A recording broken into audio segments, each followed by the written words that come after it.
அண்மை செய்தியை பார்த்துக் கொண்டிருக்கிறோம். சென்னை சட்டப்பேரவை வளாகத்தில் இபிஎஸ் நயினார் நாகேந்திரன் சந்தித்திருக்கிறார்கள். சட்டப்பேரவை வளாகத்தில் அதிமுக பொதுச் செயலாளர் எடப்பாடி பழனிசாமியுடன் பாஜக மாநில தலைவர் நயினார் நாகேந்திரன் சந்தித்திருக்கிறார்.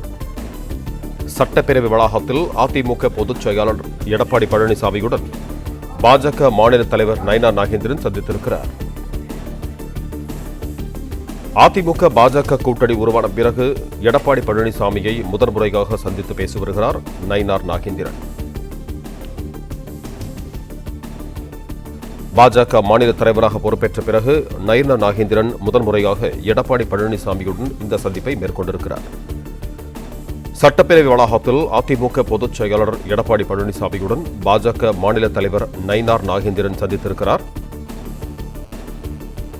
சென்னை சட்டப்பேரவை வளாகத்தில் இந்த சந்திப்பானது நடைபெற்றிருக்கிறது.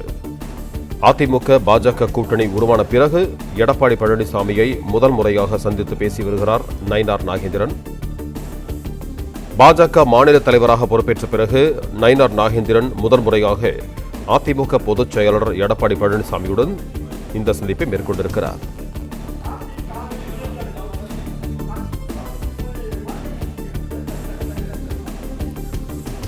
சென்னை சட்டப்பேரவை வளாகத்தில் எடப்பாடி பழனிசாமியுடன் பாஜக மாநில தலைவர் நயினார் நாகேந்திரன் சந்தித்திருக்கிறார்.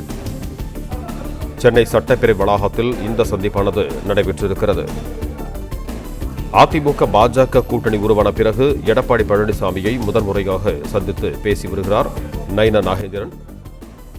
பாஜக மாநில தலைவராக பொறுப்பேற்ற பிறகு நயினார் நாகேந்திரன் முதன்முறையாக அதிமுக பொதுச் செயலாளர் எடப்பாடி பழனிசாமியுடன் இந்த சந்திப்பை மேற்கொண்டிருக்கிறார். சென்னை சட்டப்பேரவை வளாகத்தில் எடப்பாடி பழனிசாமி நயினார் நாகேந்திரன் ஆகியோர் சந்தித்திருக்கிறார்கள். சட்டப்பேரவை வளாகத்தில் அதிமுக பொதுச் செயலாளர் எடப்பாடி பழனிசாமியுடன் பாஜக மாநில தலைவர் நயினார் நாகேந்திரன் இந்த சந்திப்பை மேற்கொண்டிருக்கிறார். இதுகுறித்த கூடுதல் விவரங்களோடு இணைகிறார் எமது செய்தியாளர் மாணிக்கம். வணக்கம் மாணிக்கம், உங்களிடம் இருக்கும் தகவல்களை சொல்லுங்கள்.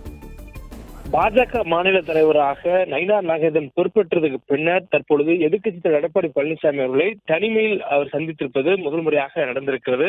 சென்னை தலைமைச் செயலகத்தில் இன்றைய தினம் சட்டப்பேரவை நிகழ்வில் பங்கேற்பதற்காக வந்திருக்கக்கூடிய பாஜக சட்டமன்ற குழு தலைவர் பாஜக மாநில தலைவர் நயினார் நாகேந்திரன், அதிமுகவுடைய பொதுச் செயலாளர், அதே போன்று பாஜகவுடைய கூட்டணி இருக்கக்கூடிய தேசிய ஜனநாயக கூட்டணியுடைய தமிழக தலைவர் அதிமுக பொதுச் எடப்பாடி பழனிசாமி அவர்களை தற்பொழுது அதிமுக சட்டமன்ற குழுவுடைய அறையில சந்தித்திருக்கிறார். இந்த சந்திப்பின் போது அதிமுக முன்னாள் அமைச்சர்கள் கடம்பூர் ராஜு அது மற்றும் தளவாய் சுந்தரம் ஆகியோர் உடன் வந்திருக்கிறார்கள். இந்த சந்திப்பு குறித்தான விவரங்கள் இதுவரையிலும் அதிகாரப்பூர்வமாக தெரிவிக்கப்படாத சூழல்ல இருவரும் சந்தித்திருப்பது அரசியல் வட்டாரங்களுக்குள்ளாக தற்பொழுது ஒரு பேசுபொருளாக மாறி இருக்கிறது. குறிப்பாக கூட்டணி அமைத்ததுக்கு பிறகாக எதிர்க்கட்சித் தலைவருடைய அறைக்கே சென்று பாஜகவுடைய மாநிலத்தில் நயினார் நாகேந்திரன் அவர்கள் சந்தித்திருக்கிறார். மேலும் இந்த போக்கு அவர்கள் கூட்டணிக்குள்ளான இணக்கமான போக்கை வெளிப்படுத்தும் விதமாக இருக்கக்கூடிய சூழல்ல வரக்கூடிய நாட்கள்ல தேர்தல் தொடர்பான வியூகங்கள் அமைக்கப்படுவதற்கான பணிகள் தொடங்கி இருக்கக்கூடிய சூழல்ல சட்டமன்றத்திலும் அது தொடர்பாக கூட்டாக சில கோரிக்கைகள் முன்வைப்பு தொடர்பாக இருக்கலாம் என்றும் சொல்லப்படுகிறது. குறிப்பா வரக்கூடிய நாட்களுக்குள்ளாக இந்த சட்டப்பேரவை முடிவுக்குள்ளாக தமிழகத்துடைய பிரச்சனைகள், பிரதானமான பிரச்சனைகள் குறித்து கவனஈர்ப்பு தீர்மானங்களை அதிமுகவும் பாஜகவும் கொண்டு வந்து கொண்டிருக்கக்கூடிய இந்த சூழல்ல தொடர்ந்து அடுத்த கட்ட நகர்வுகள் குறித்தாக பேச்சாகவும் இது அமைந்திருக்கலாம் என்றும் சொல்லப்படுகிறது. மேலும் அரசியல் சார்ந்த நிகழ்வுகளுக்கான ஒரு முன்னோட்டமாகவும் தற்பொழுது இந்த சந்திப்பு அமைந்திருக்கலாம் எனவும் சொல்லப்படுகிறது.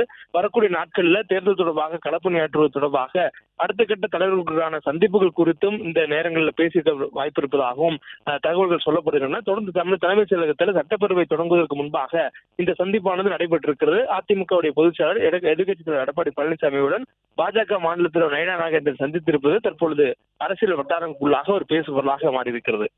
பிளே ஸ்டோர் மற்றும் ஆப் ஸ்டோரில் இருந்து பாலிமர் செயலியை QR கோடு மூலம் பதிவிறக்கம் செய்யுங்கள். செய்திகளை உடனுக்குடன் பெறுங்கள்.